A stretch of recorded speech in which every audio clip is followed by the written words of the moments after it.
작자 이상이라는 거 보니까 지은이가 없다는 얘기인 거고요. 입에서 입으로 전해졌을 가능성이 크지. 그래서 나와 있죠. 어미말과 새끼말은 대국천자. 이때는 청나라였기. 청나라인가? 맞지. 잠깐 아니야. 원나라지 원나라. 고려 아니야.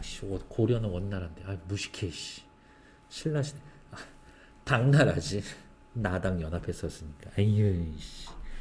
대국천자의 시험 때문에 조선이 위기에 처하자 원정승의 어린 아들이 꾀를 내어 이를 극복한다라는 내용을 담은 구비설화다.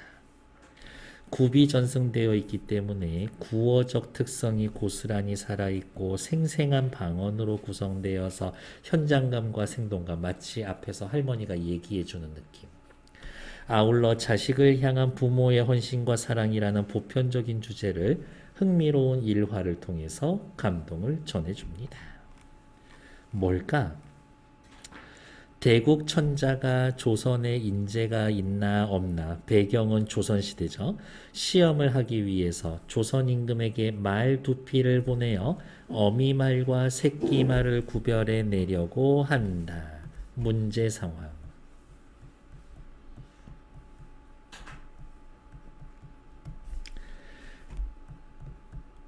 갈등의 원인이지. 임금은 이 문제를 원정승에게 해결하려고 하나 원정승은 해결 방법을 몰라서 전전긍긍해합니다. 이때 원정승의 어린 아들이 자신이 이를 해결하겠다고 나섭니다. 아들은 콩을 잔뜩 삶아서 짚과 섞어서 만든 여물을 두 말에게 먹여보고, 지푸라기랑 콩이랑 뭐가 더 맛있을까? 콩이 훨씬 맛있지. 그래서 떡은 역시 바람떡이 좋아. 바람떡 너무 좋아. 다른 말의 콩을 양보하고 짚만 먹는 말이 어미말임을 알아냅니다. 어미말과 새끼말을 표시해서 대국으로 보냈더니 조선에 인재가 있음 인정하면서 해결이 된다. 글의 종류는요, 구비설화, 입에서 입으로 전해지고요. 이 얘기, 할머니 어미말과 새끼말 얘기해주세요 라고 하면 10번 얘기하면 10번 다 다를걸? 큰 틀은 같아도 중간중간에 이런 단어나 문장 순서 이런 거 다 바뀔걸? 입에서 입으로. 그게 오랜 세월 걸치면 어떻게 해요? 얘기에 자꾸 살이 붙고 커지고 길어질 수가 있어. 그래서 구비설화는 기본적으로 적층문학이라고 합니다. 성격은 구어적이고 서사적, 스토리가 있고 허구적이죠. 시간은 조선시대고요. 공간은 궁중과 원정승의 집으로 되어 있고, 아까 제가 말씀드린 이거 똑같은 이야기인데 주인공이 최치원인 것도 있어요. 이렇게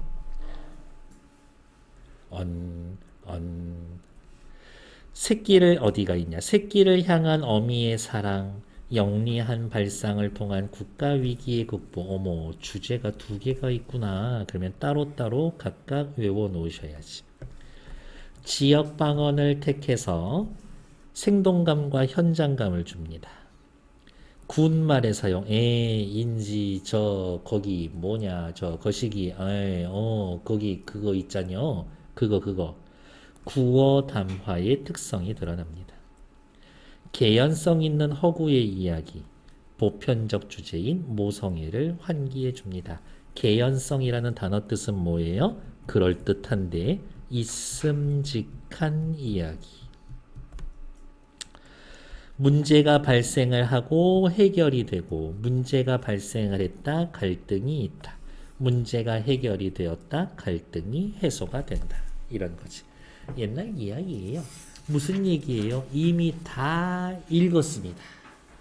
뒷페이지. 그래도 좀 한번 보러 갈게요. 내용에서는 그렇게 중요한 건 없고, 옆에 봅시다. 표현상의 특징과 효과, 진한 충청도 사투리, 입말체 사용. 입말체는 뭐야? 입으로 하는 말, 그냥 구어체. 글로 쓰는 것과 달리 말을 하면 쓸데없는 말이 저기 들어가죠. 들어갈 수밖에 없어. 그런 애들을 뭐라고 이야기합니까? 같은 말의 사용, 군더더기 말을 사용합니다. 생동감과 현장감을 느낄 수가 있종이라고 됐을까? 원정승이 맞닥뜨린 난관은 문제 해결해야 돼. 안 그러면 우리나라가 완전 작살이 날 수가 있어. 나라의 운명이 어찌 될 줄 모른다라는 위기감 정도. 이렇게. 조선시대라고 따지면 이 당시에 어떻게 중국 놈들 오지게 우리나라 괴롭히고 있었구나. 이 정도로 또 생각해 볼 수는 있겠지. 옛날에 그러네요. 정확히 언제인 줄 몰라. 막연한 시간적 배경. 막연한 시간적 배경. 대국 천자가 갈등의 한 축이죠. 조선에 인재가 있나 없나 이걸 알아보기 위해서 말을 2마리를 보냈어. 대국서. 조선 임금께로 보내면서 충청도 사투리 입말체 구비전승되는 설화 이런 거지. 대학원생들이 시골 같은 데 돌아다니면서 거기 할머니 고추밥 메고 있으면 같이 고추 따주면서 할머니 저 옛날 얘기 하나만 해주시면 안 돼요? 녹음해 와서 받아 쓰는 거야. 이렇게. 이 말이 어떤 놈이 새끼고 어떤 놈이 애민가 그것을 골라내라 하고서 바로 요게 뭐예요? 문제 상황이지. 문제 상황. 새끼와 애미를 구분을 해라 하고서 근데 똑같은 놈이요. 똑같아. 그게 둘 다. 그러고서 보냈어. 조선의 인재가 있나 없나 인자가 많았었거든. 조선의 내력으로 아주 오래전부터. 자, 그러니 어떻게 이걸 쉽게 해결했을까? 에이, 그러면 문제가 아니지. 원정승이라는 사람이 있어. 아침 조회 때 들어가니까 이 원정승 이놈을 갖다가 이걸 골라내쇼 라는 말이요. 이건 누가 누구에게 한 말인 거야? 임금이 원정승한테 한 말이겠지. 직장 상사한테 지시사항이 내려와서 똑같은데 2개 구분을 해라. 보낸다는 게 원정승에다가 보냈어. 인제 가서 골라내라는 기요 라고 하면서 방금 읽은 요 문장이랑 이 문장이랑 그냥 똑같은 말 아니에요? 바로 입말체, 구어체의 특징인 거지. 같은 말의 반복. 군더더기 말의 사용. 구어체. 원정승이 갖다 놓고서 이거 어떤 놈이고 똑같은 놈인데 말이요. 색도 똑같고 어떤 게 예민지 어떤 게 똑같아 그죠? 라고 하면서 정말 구어체스럽죠? 새끼가 어떤 겐지 애미가 어떤 겐지 그걸 모른다. 그러니까 그려요. 그리고 가만히 생각해 본 게 도리가 있어야지 문제 상황이 심화되는 거지. 문제 상황이 심화됩니다.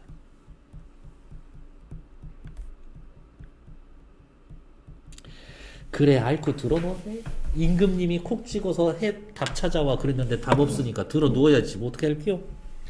머리 싸매고 들어 누워 있으니까 저희 아들이 어린 아들이 어때요? 저희 아들이 어린 아들이 역시 같은 말을 반복하고 있고요. 특히 이 아들은 문제 해결의 주체가 되죠. 아버지 왜 그러십니까? 그랬거든. 야, 아무 날 조이에 가니까 이 말 2마리를 주면서 고르라고 하니 이 일을 어떡하여 옳은단 말이냐? 라고 하는데 이 말만 듣고서는 어때요? 아버지가 무슨 말 하는지 이해할 수 있어요? 아들이? 이해할 수가 없지. 중심 내용이 생략되어 있죠. 근데 괜찮아. 왜? 내가 얘기하는데 얘가 앞에서 듣고 있는 거 이미 다 봤거든. 그 정도 모를 멍청이는 아니겠지 라고 하면서 생략되어 있는 거지.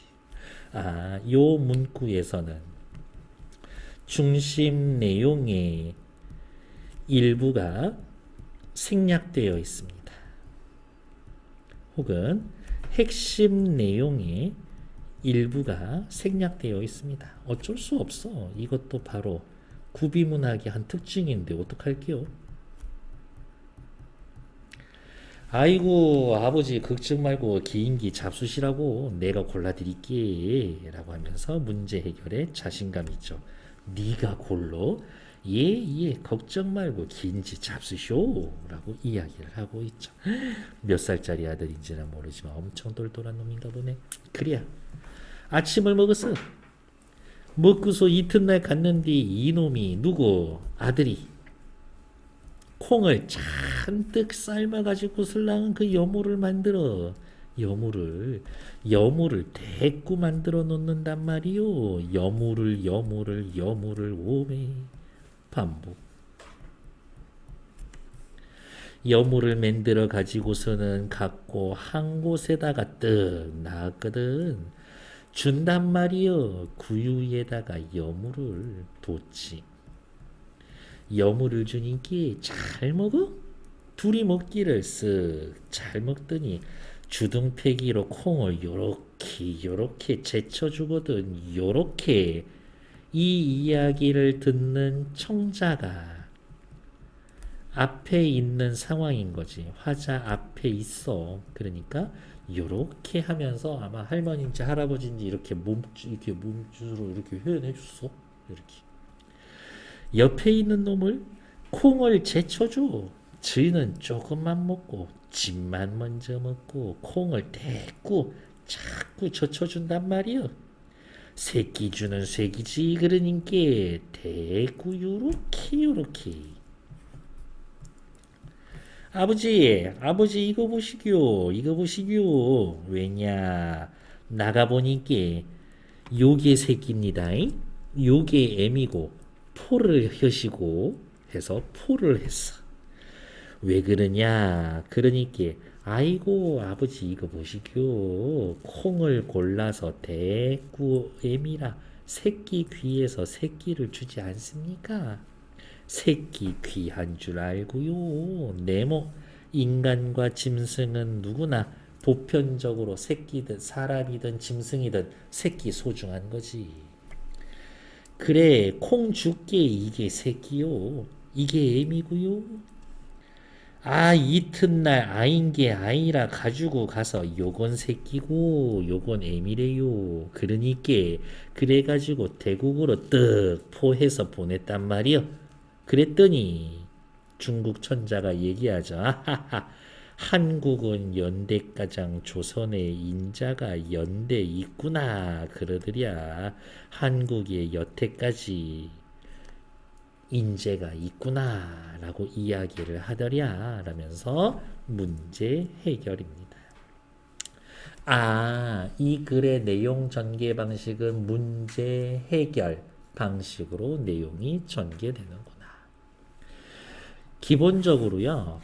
오른쪽 위에 한국문학이라고 이름을 붙여주려면 우리나라 사람이 우리나라의 말과 글로 우리나라 사람의 생각과 감정을 표현한 것, 그거를 한국문학이라고 하는데 지금 본 구비문학도 한국문학에 포함될 수 있을까요? 될 수 있지. 일단 첫 번째 본질적이고 보편적인 주제를 나타냈고요. 입에서 입으로 전승이 됐는데 기록문학이 생기기 이전부터 민중의 삶과 정서를 표현해 놓은 한국문학이 오히려 출발점이지. 글로 쓰여지지 않은 것보다 입에서 입으로 전해지는 게 먼저요 이거지. 그러니까 한국문학의 범위에 포함시킬 수 있습니다. 이렇게 정리해 두시면 됩니다. 밑에 나와 있는 원정승은 아들의 판단을 뭐라고 평가했을까요? 어휴 내가 새끼 하나는 잘났어. 이 문제를 해결하더라고. 160페이지 빈칸은 저기 누구냐 은빈씨 좀 이따 채워놓으시면 되고 다음 161쪽 먼저 갈게요. 이야기에 나타나는 갈등과 해결 양상. 저는 요 말을 문제 상황과 그 해결 양상 이렇게 풀어놨는데 뭐 갈등 문제 같이 보시면 된다. 갈등은 대국 천자가 시비를 건 거고 원정승의 아들이 해결하더라 이야기. 밑에 이 이야기에 바탕을 두고 있는 윤리적 가치관은 뭡니까? 부모가 자식 거두고 돌보고 위하는 마음은 인간이든 동물이든 다를 바가 없어. 본질적이고 보편적인 생명윤리요. 애미가 새끼 사랑하고 애껴주는 거는 개나 짐승이나 사람이나 다 똑같요. 이거지. 그러니까 이 이야기를 들으면 동물들한테 함부로 하면 안 되겠구나라는 생각할 수 있다고. 이 이야기 문학작품으로 볼 수 있습니까? 네. 상상력의 산물인 허구로 만들어졌고요. 재밌잖아. 사람들에게 미적 쾌감을 주기 때문입니다. 설화라고 했는데요. 설화에는 신화, 전설, 민담이 있습니다. 일단 첫 번째 설화는 특정 문화 집단이나 민족 속에서 구전되는 이야기 총체, 입에서 입으로 전달되면 일단 무조건 다 설화야. 신화, 전설, 민담으로 나누는데 신화는 신적인 존재, 초역사적인 시간 배경, 무슨 말이냐? 세상이 시작될 때 신성성을 갖습니다. 전설은 신적 존재가 아닌 인간과 인간의 행위. 일단 이 어미말 새끼말 신화는 아니야? 전설인가? 인간과 인간의 행위. 괜찮아. 신성성이 제거가 되고 실제가 강조가 됩니다. 이 실제 사건인 것 같아? 그렇지는 않을 거예요. 민담은 신화의 신성성, 초역사성, 전설의 역사성, 사실성이 사라진 흥미 위주 이야기, 허구적인 성격. 정답, 이 글은 민담일 겁니다. 확인하시면 되겠지. 그 다음 옆에다가 이렇게 하나만 더 써놓을게요. 증거물이 있어. 증거물. 신화의 증거물은 포괄적이야. 사이즈가 커. 무슨 말이냐? 단군 신화의 증거 뭐예요? 고조선이라는 나라야. 이렇게. 그리스 로마 신화에도 각각의 다 증거가 있어. 이렇게. 뭐 예를 들면 태양신 헬리오스 이런 이야기를 보면 해가 서쪽에서 동쪽에서 떠서 서쪽으로 지는 이유가 있어. 헬리오스로는 태양신이 황금맛 태양마차 끌고 이렇게 가는 거야. 그 이야기를 읽다가 보면 아프리카 지역에 흑인이 왜 생겼구나 그런 것도 알 수가 있어. 포괄적이지. 전설의 증거물은 구체적이야. 그런 거 있지. 망부석. 사람 모양처럼 생겼는데 저게 왜 저렇게 생겼는지. 연못 앞에 사당이 하나 있는데 그게 왜 있는지. 민담은 증거물이 없어. 다음 신화는 전승되는 범위가 민족적이야. 그러니까 그리스 로마 신화 지들끼리, 이집트 문화 지들끼리, 북유럽 신화 지들끼리, 단군 신화 우리 거. 다음 전설의 전승 범위는 어떻게 해? 요거는 그냥 전 세계적이야. 큰일 날 소리 할 뻔했네. 전설의 전승 범위는 지역적이야. 그 동네에서 있었던 일인 거지. 민담의 전승 범위가 전 세계적인 거지. 이렇게. 계모가 새로 결혼했던 남편의 전처 소생들 괴롭히는 이야기는 어디든 있어. 생각해보면 신데렐라랑 콩쥐랑 똑같은 애들 아니야?